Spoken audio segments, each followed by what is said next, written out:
5, 4, 3, 2, 1. Coming live. Good morning. It's so good for you to embarrass me every week, but thank you so much for being here. Merry Crisis. What is that? What is that? I mean, last week was Thanksgiving. Remember that? And I challenged you last week to speak words of affirmation. And I really said, don't criticize for 1 week. I've heard more than one person say, I didn't do very well. So one told me this morning, so I didn't even make it to the parking lot. But the thing is to start over. We need to start over, but speak words of affirmation. It wouldn't be great if that was part of your normal routine to say, I'm going to compliment as many people as I can this week. I'm going to try to be as gracious as I can. I'm going to pause for a moment and hold the door open for someone. I'm going to do acts of kindness. And then the second thing I challenge you is to be grateful this week. And I am grateful when I'm not complaining. And if I'm complaining, I'm really not grateful. See, it's amazing how that works. We talked about, speaking words of affirmation, being grateful. We said do something for someone less fortunate. We talked about doing that, buy a meal or buy the gift cards to give back. Look for a positive in every negative circumstance because it is always there. Say, what you don't understand, I had Thanksgiving this week and I ate so much I felt wonderful. You just do the best you can. But sometimes there's a positive in every negative circumstance. And I want to give thanks to God for my life. I'm grateful to be alive today. And I'm glad that you're here. As we transition from Thanksgiving to the Christmas season, the church calls this season Advent, traditionally. And what Advent means is coming. And it's a celebration of 4 weeks before Christmas, Jesus coming to the earth. And usually they're Advent themes, which are a different word or different emphasis every week. And this week I'd like to challenge you to have your heart prepared when Christ comes at Christmas time. Each of these 4 weeks we're going to look at a solution to the questions and tensions and the crisis of Christmas. What I think is if you look at it in the right perspective, any crisis that happens to you this season could be Merry Crisis. You say it's okay because it's part of life. Today I want to talk to you about this word, and this is the theme for the day. It's this word, hope. We begin with this question: what do we do when our calendar creates a crisis? And I want to suggest to you today that hope cures lots of things. It's this projection into the future, good things. When my calendar creates stress, it's usually because of my overcommitment, and I see the challenges, and I'm looking at all the negativity. And I ask myself this question, and as you do, why do I agree to things that create undue stress in my life? The holidays are a time when your calendar, like mine, can get overloaded. What do I do to help with my scheduling? And I don't know what I can do about that, except to say no to a lot of things. But here's the problem. I like to say yes to all those things. Then I want to complain about all the things that I've said yes to. Right? Does that sound similar? But what can I do to make sure the most important things get done and I don't miss the core value of the season? So let me ask a question. First and foremost, what is your priority? To go back to the Christmas story, Joseph and Mary were pledged to be married. Mary tells Joseph that she's pregnant. He's tempted to break off the betrothal. Then an angel appears to Joseph in a dream and says, take Mary as your wife. And as soon as he decides that, a census is called, and Joseph has to go from Nazareth in the north of Galilee all the way down to Bethlehem, south of Jerusalem, for this census because that's where his home tribe was. And he refused to leave Mary behind. This child was to be born, and it was his responsibility to take care of Mary and the baby. That was his priority. This Christmas season, what's my priority? What must I do? If the calendar is crazy, how do I correct it? How do I make sure, despite a busy calendar, that I don't miss the priority of the season? And that's Jesus. Because I think he is the priority. That's why we have Christmas. It's really a celebration of the birth of Christ. But there are many traps that can rob us of time and energy. And I want to suggest 3 things today that you consider that'll help you this season. Here's the first one. They're in your notes. You can fill in the blank. Beware of the good robbing the best. It's only too possible that all the good things, you do lots of good things, but you miss the most important thing. You miss the priority. Let me share with you this story from Luke chapter 10.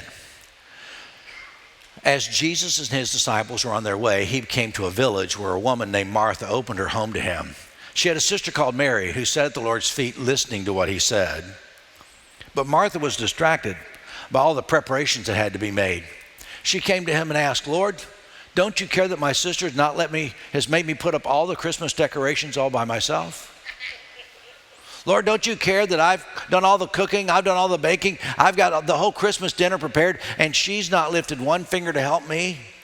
Tell her to help me." "Martha, Martha," the Lord answered, "you're worried and upset about many things, but few things are needed, or really indeed only one. And Mary has chosen what is better, and it will not be taken away from her." See, distractions, trying to get ready for the big party. Distractions, making money, working overtime. Distractions, inconveniences, shopping. I want you to hear me very clearly. I hate shopping.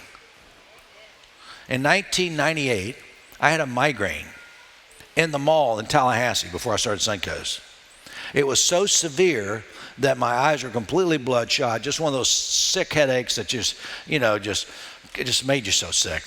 I was so traumatized by that headache that I would have anxiety if I went near the mall. For 1 year, if I went near the mall, I got anxiety. I milked it for 3. That's kind of the way it goes. But for 1 year, it was legitimate. I'm not really a happy shopper. I love Amazon. I love to order things online. It's so much easier for me, and it's just faster. But things that are distractions is shopping. They're time robbers. Sometimes expectations at home and work. They're gifts to buy, meals to cook, cookies to make, decorations, tree trimming, family gatherings. But it's not just about parties and preparation. It's about people. People take time and effort. Now the question is, are they worth it? You say, well, sometimes. Let me tell you, I'll tell you one person who's worth it. Me. And you. That's right. And you. But what happens when those we love are last in line of our priority? What happens? Hard work and making a living is not a bad thing. Being busy is not a bad thing. But I'm convinced that sometimes you can do all the good things and miss the best thing. I mean, you think you live your whole life and do many good things, but you miss love in your life, or you miss this contact with God through Jesus. I think you missed the best thing. Maybe we don't know what's best. Today I want to suggest to you, don't let the good rob you of the best. Let me give you number 2. Beware of expectations that do not align with our values. I love this passage from Luke 10, because she says, "Lord, don't you care that my sister's left me to do all the work by myself?" And I love this part. "Tell her to help me." I've heard that quite a bit. In my life, I've had women bring their husbands to me and say, "Would you please tell him or would you straighten him out?"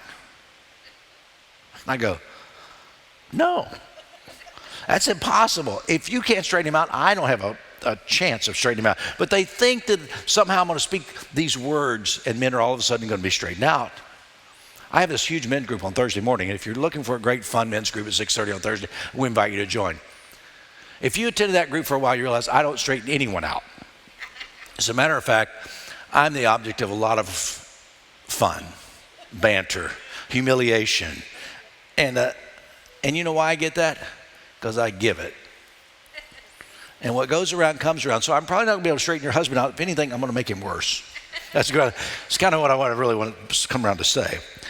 But expectations. Beware of expectations that don't align with our core values. What are my core values? What are those things that define who I am? Is it the expectation of others?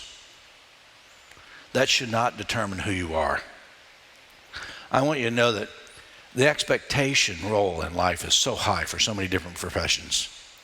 I don't think it's any worse for anybody. Pastors just kind of get this expectation role. You know, expect as pastors to live this godly life. They're on the pedestal. We get to stand and tell you how to live your lives, but I stand up and tell you how I screw up mine on a regular basis. So you understand that if God can work in me, he can also work in you. And I think that's true. I told you a story about golfing, but it's true. I was talking to some golfers yesterday.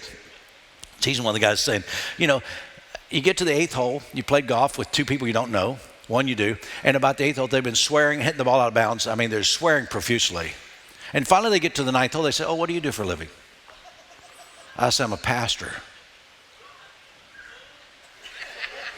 And you see this look of horror in their face. And they go back and think it every time. And then from then on, I've heard this, honest goodness, oh, I'm a deacon in my church. I've heard that more than once. And then from then on, instead of hit the ball out of bounds, oh, gosh darn it, oh.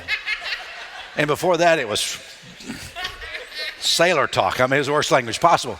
So I was telling one of my friends, Mike, I said, Mike, you play a lot of golf? Yeah, I said, try this. On the 9th hole, I know it's the line, but you can confess later.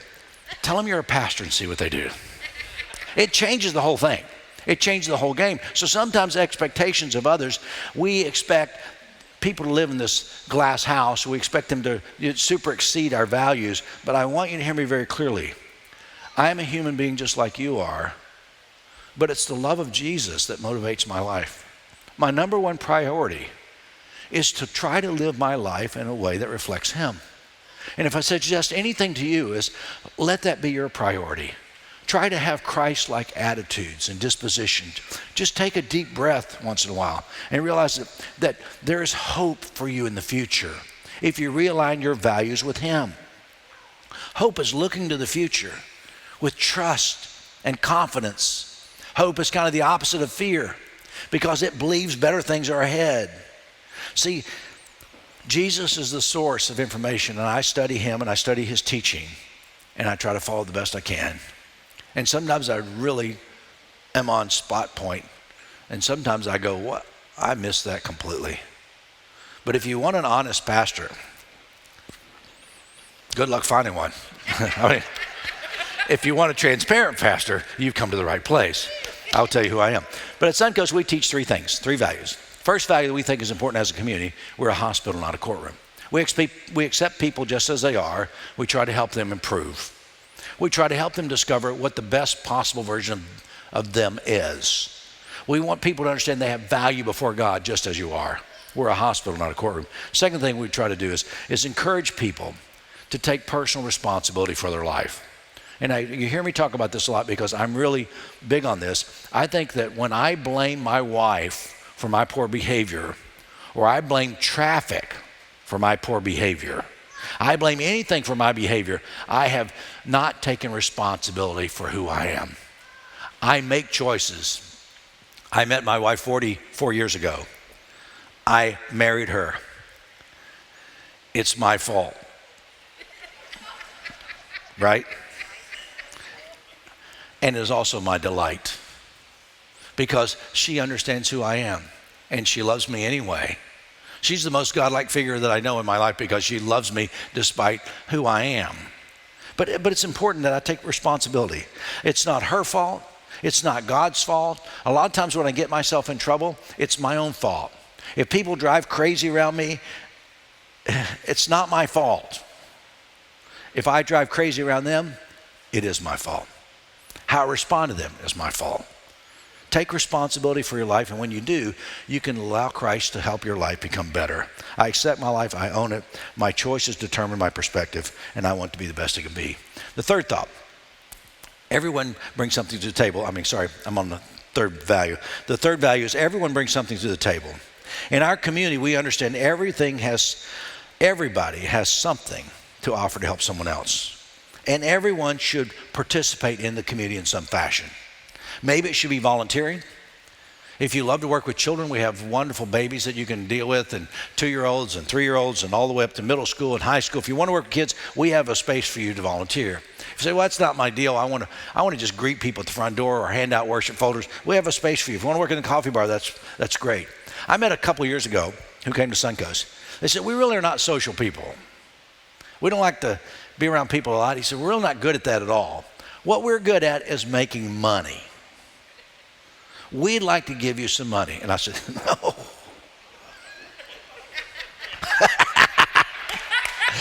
You guys are getting to know me pretty well. I said, thank God somebody finally has the gift of making money and they want to contribute financially.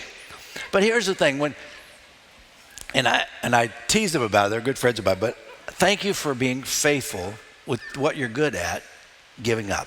If you're good with children, do that. But here's what I also believe, that when everyone gives something, it becomes a lot. And we're able to share with someone in our community. Maybe your gift today, you don't have the finances, but maybe you can give the gift of encouragement. Maybe you have the gift of inviting other people to come here, and you're doing them a favor because everyone brings something to the table, and maybe you bring someone to the table with you, and that's okay as well. But, Pastor, how do I get through my crisis this Christmas? It begins by ordering your values. How do I create and embrace a plan that will correct my life's course? It begins with positive thinking about the future, and that's this word hope. A realization of who God is and that he loves me as I am, that he has good things for me. It continues with a commitment to following the life and teachings of Christ. See, I choose to live this life, and I'm grateful for it. And I refuse to let others define who I am. I choose to let God order the steps and my values. Which leads me to the last thought of the day, number 3. Embrace a plan to simplify my life and schedule this season. I mean, Martha, you're worried and upset about many things, but there's really one thing you're missing. Don't forget the most important thing. And if she would have answered, say, well, what is that, Lord? Well, Mary has chosen it. She's focused on the coming of this kingdom, the kingdom of God as revealed through Jesus Christ. See, I keep my eyes open so I can discover the gifts that Christmas represent. I keep my heart open to listen to hear God's whisper. I simplify my life so that I don't miss the God moments that this season can bring. You know, it's very possible to get so busy this season that we see this season as one of busyness and crisis and not reflection and growth. So, what are all the things you need to do this crisis Christmas? How many gifts you need to buy? How many parties do you need to host or attend? And I mean, we're already in party mode. We had Thanksgiving with, I think, 17 at our home for Thanksgiving dinner. And that was Thursday. Friday, we had a birthday party at my house for my 6-year-old granddaughter. There were 8,000 kids there. So it seemed. Actually, there was only about 50 people. But you can imagine 50 people for a 6-year-old birthday party, and a lot of them are running around little people. So what'd you do, Pastor? I simply smile and stay out of their way. I mean, that's what hosting is about. I mean, how many parties do you need to attend? There's going to be many. What about the tree, the house decorations, the outside lights? Done. December 1st, it's all done. How do you get that done? I married Martha. I mean, she gets all that stuff done, and I'm grateful for her. But how can we make sure we don't miss the real celebration of Christmas? How can we make sure the crisis of the season doesn't consume us? Let me suggest another word. Simplify. What does it mean to simplify? Do you really need 8 million lights on your fence? Maybe 1 million would be plenty. What does it do to cut back a little bit? Simplify is not just what you do. It's what you choose not to do. It's not just one more task this season, but an entire rethinking of what my priority is this season. This is where the plan determines the schedule. So it's not just one more thing on my calendar. But it's the most important thing on my calendar. And what is that? I want to suggest to you today, it's a connection with God through Jesus this Christmas season. I don't think that I have to cancel any parties this year. I thought you said simplify. Yes. I need to simplify my approach. I need to make sure I keep the main thing. And how do I do that? So I think we begin our day with a quiet time. I start my day, metaphorically, at the feet of Jesus. I listen to what he says. And I listen for the future. Hope is saying there's something greater ahead. something that can happen, something that's better. A crisis can become the norm when our life is not centered about him. So this season, I want to suggest hope, not hype, is what your heart longs for. Busy's okay. I'm okay with busy, but I just want to be sure my heart is aligned first. And you can do that. You can have a party every day of the month of December and be okay if your heart is aligned properly. It's not the parties, it's the lack of alignment. Does that make sense? A few years ago, I live in Saddle Creek, and my power was flickering in my house. I mean, just blink on and off like this. And finally, I called Florida Power and Light. I said, you need to come out and check. Something's not right. And the guy came out, and believe it or not, it's Bill Kitty, who attends church here. He was here in service on Saturday night. And Bill came up and he goes, hey, here's the problem.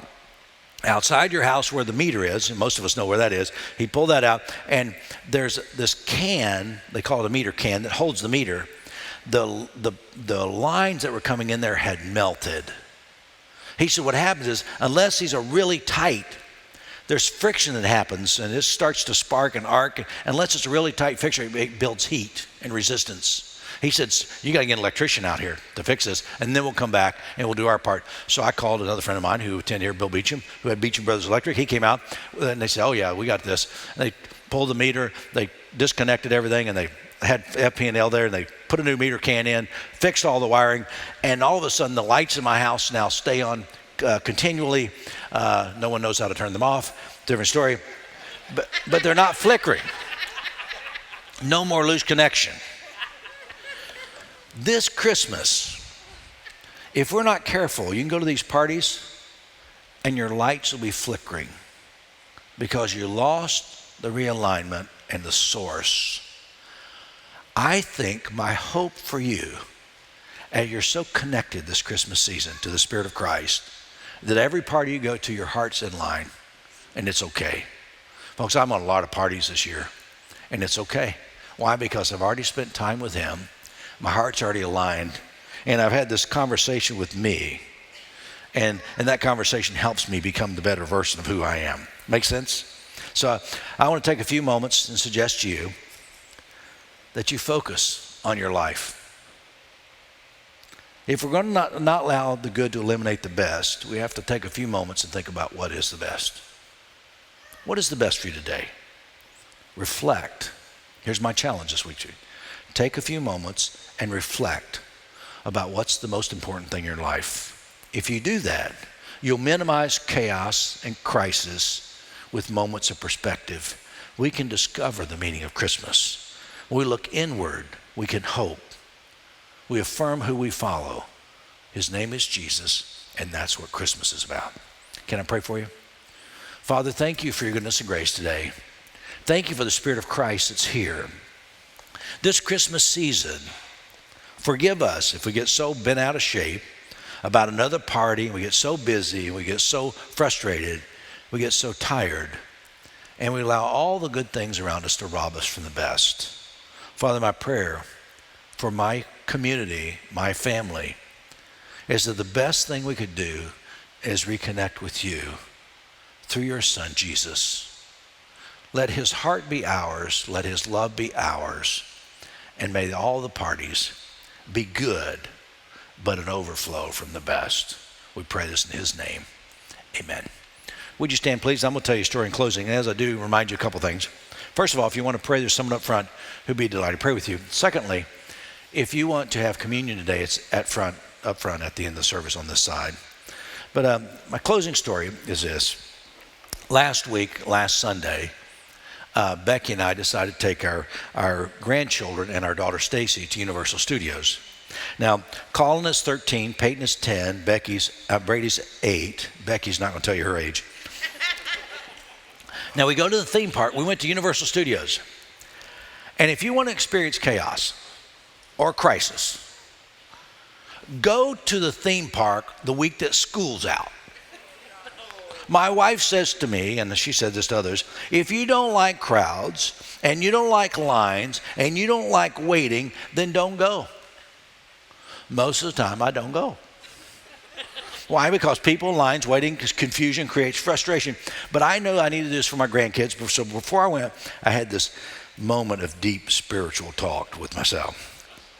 Here's the prayer and the result. Father, help me to be the best grandfather I can be. And what I was reminded is, Larry, life is short. Enjoy every day. Don't get stressed. Just go with the flow.